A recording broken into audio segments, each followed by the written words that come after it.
está en la línea telefónica y para mí es un placer enorme tener la oportunidad de platicar con alguien como tú, Diego, esta mañana. Igualmente, querido Javier, para mí también es un gran gusto conversar contigo sobre este trabajo que se acaba de estrenar. Oye, primero que nada, déjame felicitarte y te lo digo más allá del cebollazo por este trabajo que lograste a través de este documento 1994, el año que cambió a México, Diego. ¿Cómo surgió esta idea? ¿En dónde? ¿Cuándo? Pues fíjate que hace casi 2 años me senté a conversar con mis productores, con Laura Goldenberg y con Bernardo Loyola, sobre la posibilidad de contar una historia sobre el año que nos había marcado a los tres, el año del 94. Los tres éramos adolescentes en ese momento, y no teníamos una conciencia muy clara de lo que había ocurrido, pero sí una sensación, ¿no? Una sensación de vértigo, de que ese año había sido decisivo para lo que terminó o ha terminado siendo el país. Entonces, a partir de un ejercicio de recuerdo personal, empezó este trabajo que se fue convirtiendo, pues, a lo largo de todo el proceso de investigación, de preproducción, de rodaje, de edición y de post, en un ensamble, pues, coral, como lo pueden ver las personas que le echen un vistazo, un ensamble coral sobre un momento decisivo para nuestra historia reciente y para también definirnos como el país que somos hoy en día. Ese fue el origen, ¿no? Es un año que también en mi trabajo como reportero yo había ido documentando poco a poco, de manera colateral, mientras hacía otro tipo de investigaciones, y finalmente, pues, esto que ahora se está transmitiendo es una visión pues personal de este año, a partir de una gran cantidad de testimonios y una gran cantidad de material de archivo que fuimos recolectando para intentar ofrecerle al espectador una posibilidad de viajar en el tiempo, a quienes ya lo habían vivido, de regresar, ¿no?, para entender el presente, y también una posibilidad de plantear un relato a quienes no lo habían vivido, ¿no?, a quienes nacieron posteriormente y que, por ejemplo, solamente entendían el PRI de manera abstracta, o creían que Luis Donaldo Colosio, pues, era solo una estatua, un bulevar o una escuela, y poder tener entonces así una discusión interesante, que creo que es lo que ha prevalecido en estos días de estreno del documental. Oye, ¿siempre tuvo este título o en un inicio pensaste en algo relacionado a Colosio por el 25 aniversario de su asesinato? No, fíjate que desde 2017 tenía yo claro que era 1994. El título también tenía claro que, digamos, los pilares de la historia tenían que ser los temas del poder, uh-huh, de la rebeldía, de la justicia, y a la hora de analizar ya a fondo, primero una investigación que hice yo solo y luego ya con todo un equipo que me ayudó, uh-huh, reafirmé la percepción de que Luis Donaldo Colosio debía ser el personaje principal de esta historia, porque de manera, pues, muy natural él quedó en medio de un proceso de insurrección que se había iniciado en Chiapas, y uh-huh, también de un régimen autoritario como el del PRI, que estaba tratando de generar nuevas dinámicas, ¿no? Entonces era muy interesante ver cómo Colosio no era un revolucionario, ni tampoco era un dinosaurio priista, ¿no? Era alguien que había quedado en medio de esas dos grandes fuerzas que en el año del 94 ocurrieron, y bueno, pues su asesinato también evidentemente le daba un mayor dramatismo a ese año. Entonces creo que si bien es un personaje principal del año, Luis Donaldo Colosio, uh-huh, para mí el gran personaje, pues, es evidentemente el año de 1994, que, como dice ahí el subcomandante Marcos, pues es un año que en cierta medida empieza en el 92 y acaba en el 95. Hay muchas cosas que me llamaron profundamente la atención del documental, querido Diego. Hay tantos detalles, ojalá me dé el tiempo para hablarlos contigo. La narración es estupenda, el relato es contundente, el trabajo de edición es impecable, la musicalización también acompaña la historia de una manera sensacional. En este sentido, ¿cómo fuiste tejiendo el documental, Diego? ¿Por dónde comenzaste? lo primero que había que tener una investigación sólida, ¿no? Tener un trabajo de investigación muy amplio, muy diverso, tener todas las miradas posibles registradas, ¿no? Tener la posibilidad de confrontarlas, de analizarlas, de verificarlas. Sí hay ahí, digamos, un esfuerzo monumental. Yo normalmente en mis trabajos documentales incorporo a periodistas, ¿no? Vengo del periodismo, soy periodista, y si bien he tenido la fortuna de trabajar con grandes cineastas que me han ayudado a conocer más de todo este proceso cinematográfico, como Everardo González, como Emiliano Artuna, como Bernardo Ruiz o como Roberto Olivares, sí me parece siempre que la mirada y la energía que inyecta un equipo periodístico a un proyecto documental es muy particular. Entonces, primero fue la investigación, creo que una investigación monumental que hicimos. Después de eso, pues ya definir un argumento, un guión, ¿no? En el que trabajé con Juan Elías Tovar, un gran guionista, de los mejores guionistas mexicanos, quien por cierto ha trabajado, por ejemplo, con Alfonso Cuarón en Roma y en otros proyectos. Uh-huh. Y después de eso, ya definir una estrategia de producción, de rodaje muy peculiar. La apuesta de la cámara pues tiene toda una intención. Yo normalmente trabajo con ese dispositivo que inventó Errol Morris, que es el interrotron, que permite que yo pueda tener conversaciones extensas con los entrevistados, uh-huh, y que a la vez los entrevistados estén mirando al lente de la cámara donde se refleja mi figura, mi imagen. Uh-huh. Entonces se genera una conversación natural entre el entrevistado, pero también permito que ya en el resultado final el espectador pueda mirar a los ojos al entrevistado, ¿no? Y pueda uh-huh analizarlo también. Lo noté, y también pues esta puesta abierta, este lienzo de cada personaje, que para mí es también pues algo que habla en la historia, ¿no? Que algo que cuenta cosas, que relata. Ahí me ayudó mucho pues el director de fotografía, Axel Pedraza, María Seco también, una gran fotógrafa mexicana, que colaboró como asesora mía.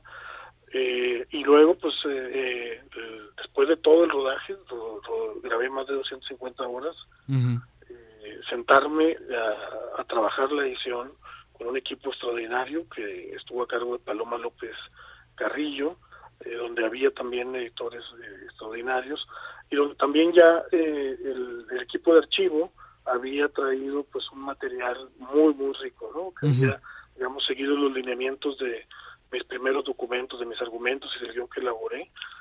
Un equipo archivo extraordinario, donde tuvimos casi 500 horas. Yo había pedido como figura central a Jacobo Saludowski para que nos permitiera tener un personaje también en archivo y además reflejar lo que yo sentía en ese momento. Así es. Que Jacobo estaba en todo, sí, pero también, por ejemplo, buscar archivo periférico, ¿no? Hay imágenes inéditas, Diego, ¿no? También hubo el imágenes de archivo inéditas. Logró desclasificar bastante material de los expedientes, de las investigaciones de las diversas fiscalías.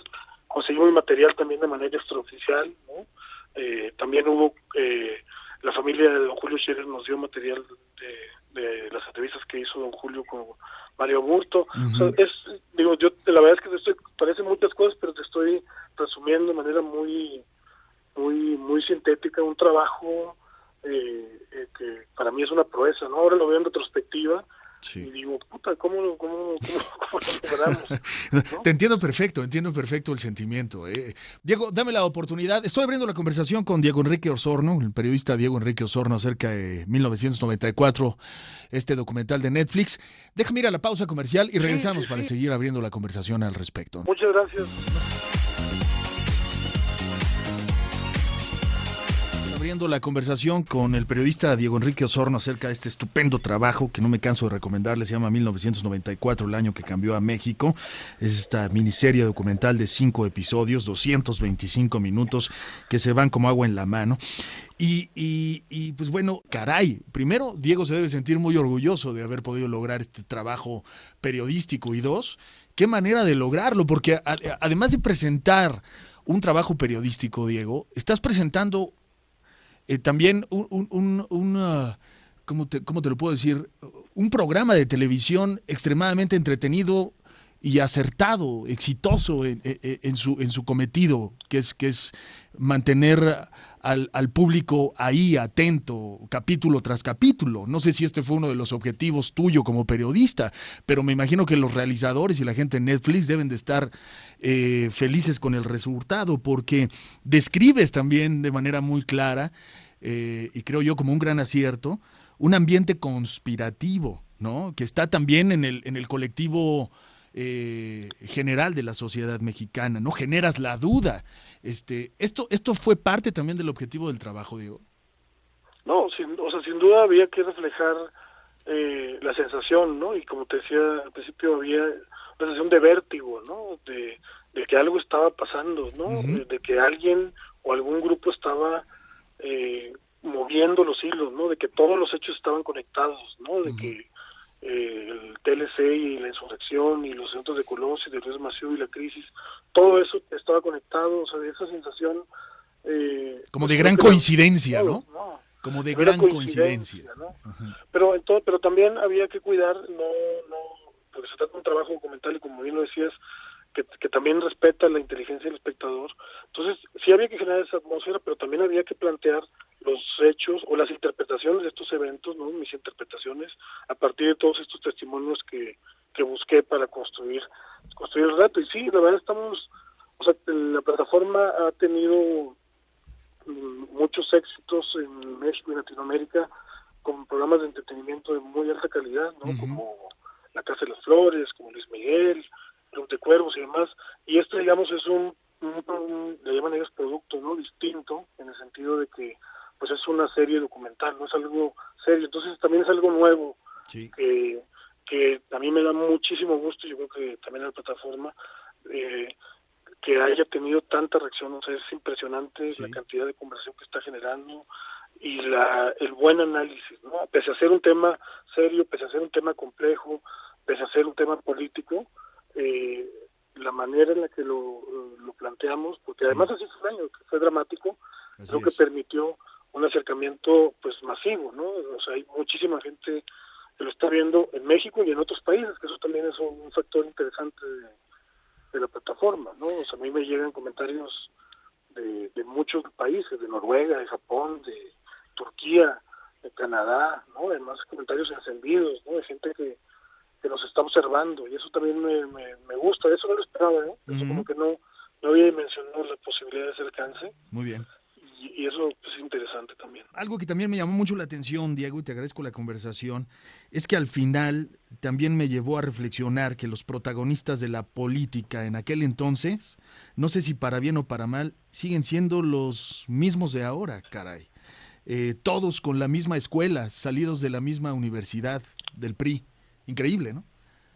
Increíble, sí, o sea, creo que la documentación que hicimos permite muchos análisis, ¿no? Muchas reflexiones puntuales y unas ya más amplias también, pero esta reflexión puntual que haces me parece pues que es evidente, ¿no? Y además es interesante porque, digamos, por poner un ejemplo, en aquella época, en el año 94, tenemos a Alfonso Durazo, que era el secretario particular de Así es. Fernando Colosio, y tenemos también a Marcelo Ebrard, que era el asesor principal de Manuel Camacho Solís, dos personajes que en aquella época estaban enfrentados, y a hoy, a 25 años después, tanto Durazo como Ebrard forman parte de un mismo gobierno, ¿no?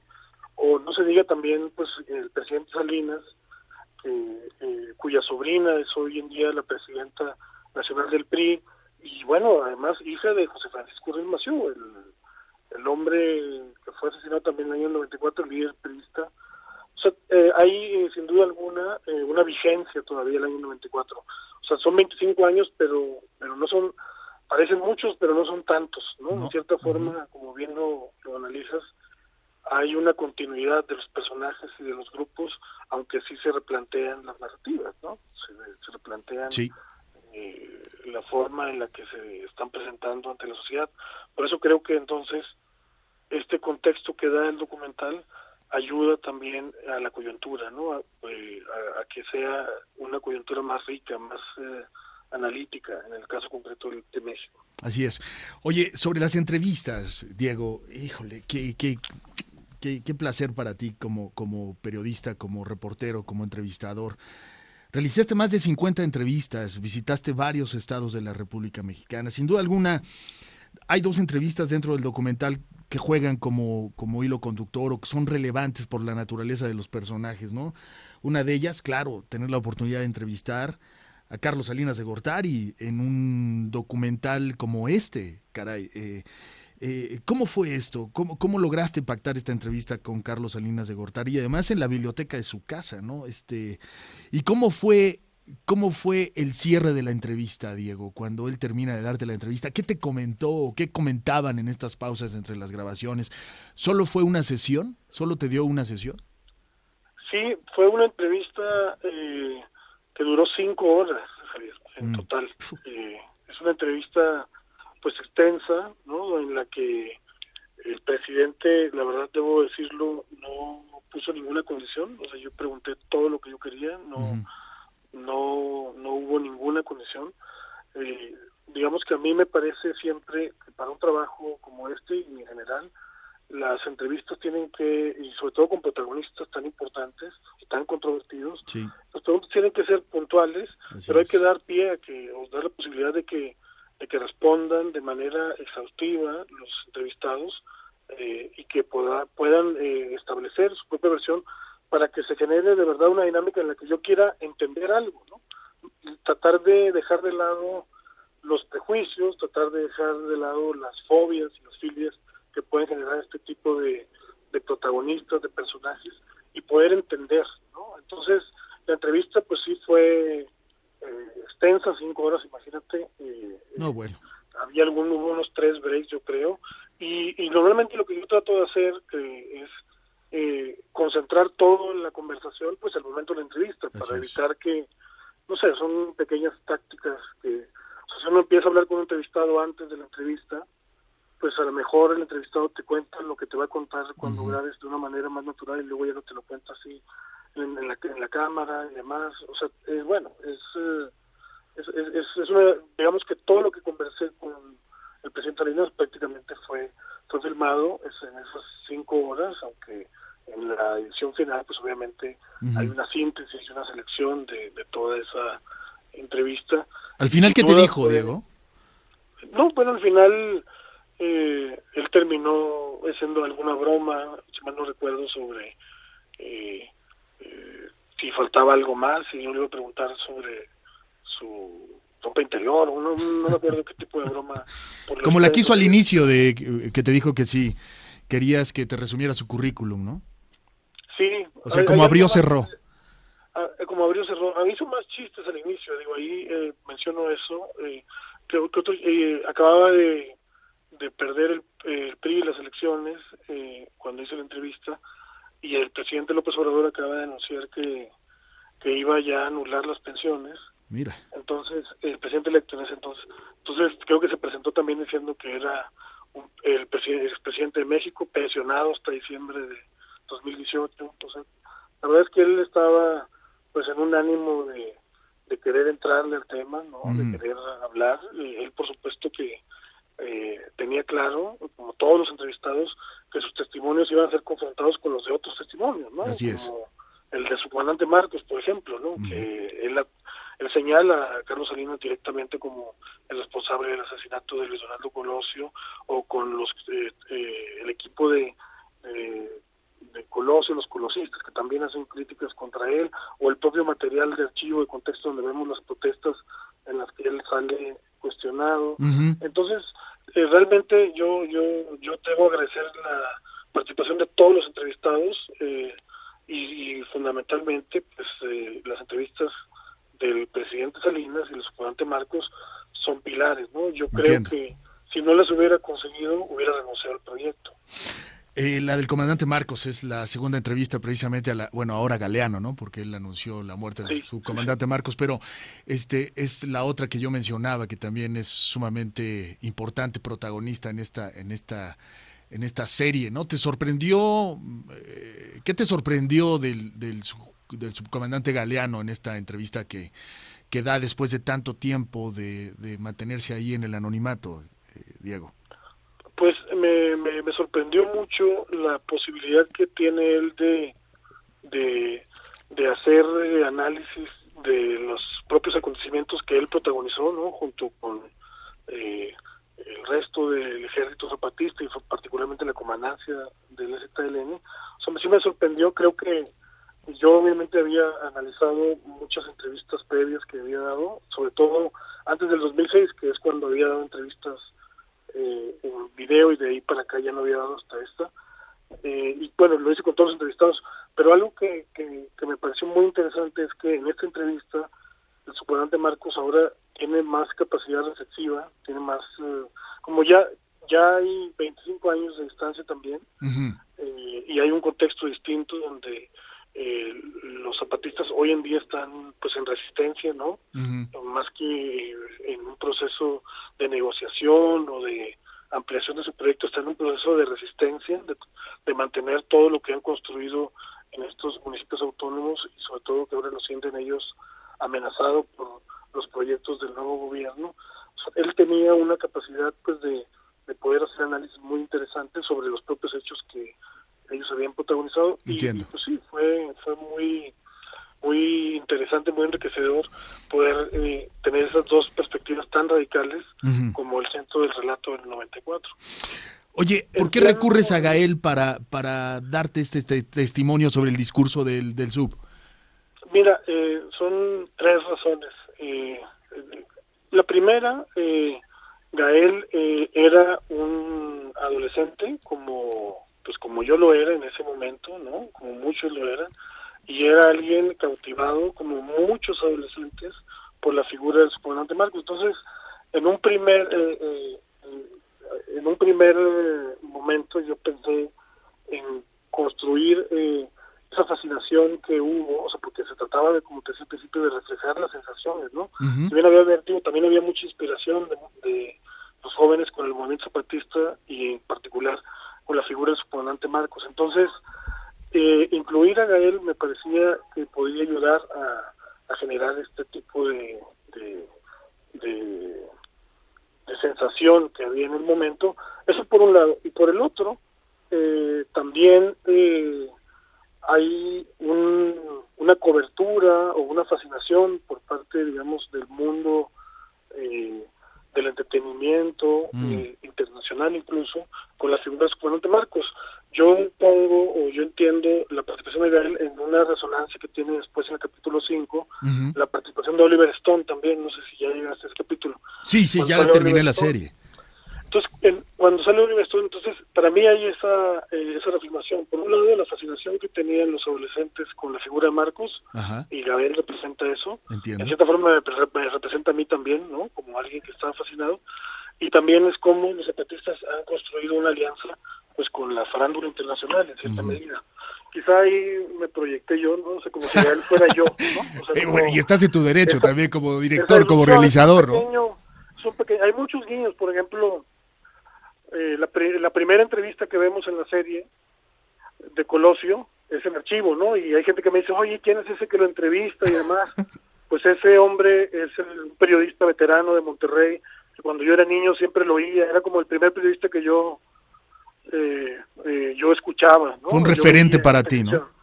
O por ejemplo, la serie acaba, yo voy a hacer spoilers, pero bueno, acaba con imágenes de Luis Donaldo en mi universidad, ¿no? Sí, en un evento en el que él va, es la universidad donde yo estudié, y a lo largo de la serie pues hay muchos pequeños guiños que yo trato de que no interfieran, ¿no? En el ritmo de la historia, en el fondo de la historia, y sobre todo en el objetivo principal, que era lograr buscar una reflexión sobre el poder, la rebeldía y la justicia en el país. Entiendo. Oye, ¿por qué no entrevistar a Mario Aburto? ¿Qué pasa con la entrevista de Mario Aburto? No, yo sigo pidiendo, llevo mucho tiempo pidiendo la entrevista. Hablé con su familia, que vive en Los Ángeles, y me dijeron que estaban dispuestos a que yo tuviera la entrevista. Lo que tenía que conseguir posteriormente pues era el permiso. Lo traté de lograr con el gobierno del presidente Peña Nieto a través de Renato Sales, que era el encargado del tema. No me dieron permiso. Lo intenté con este gobierno, precisamente también con el secretario de Seguridad, Alfonso Durazo, que por cierto pues era el secretario de particular de Luis Donaldo, y tampoco hubo permiso. Hasta donde entiendo, pues sí hay mucha preocupación, mucha alerta, porque cabría la posibilidad de que Mario Burto salga libre en los próximos meses o en un par de años, por una serie de circunstancias del nuevo sistema de justicia penal. Mira. Pero claro que me hubiera encantado. No lo pude entrevistar, pero creo que en la serie se refleja un poco su personalidad. Totalmente. A través de todo el material que se ha desclasificado de las investigaciones judiciales y de material que conseguí en Milenio y con don Julio Scherer, ¿no? El material inédito creo que ayudó muchísimo, ¿no? Para lograr este objetivo.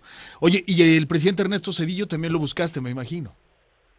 También lo busqué, era junto con Mario Burto. Yo creo que esas dos son las entrevistas, y la de Pablo Chepa de Sanilla, que más me hubiera gustado incorporar, ¿no? El presidente Zedillo no da entrevistas sobre temas políticos, ¿no? Desde que dejó el poder ha dado muy pocas entrevistas, y todas sobre temas de macroeconomía o sobre temas de despenalización de las drogas, por la comisión en la que forma parte con el presidente Gaviria y el presidente Cardoso. Y bueno, pues él declinó participar, y bueno, en lugar de su testimonio, que también lo construí con archivo, pues también pude hablar con Luis Telles, que era el jefe de la oficina, su coordinador de asesores también, con José Luis Barros, que era su escritor de discursos, y con varios asesores que tuvo el presidente Zedillo, para que su punto de vista, digamos, estuviera reflejado también en la serie. Muy bien. Diego, pues te agradezco muchísimo el tiempo, y de verdad, de nueva cuenta, felicidades por este impecable trabajo que hiciste en esta serie 1994, el año que cambió a México, que está disponible en Netflix. De verdad, felicidades, Diego. Muchas gracias, querido Javier. Yo también respeto bastante tu trabajo y te mando un abrazo. Viniendo de ti, de verdad, es un gran halago. Te agradezco mucho, Diego. Estamos en contacto. Hasta luego. Gracias. Diego Enrique Osorno, señoras y señores, periodista.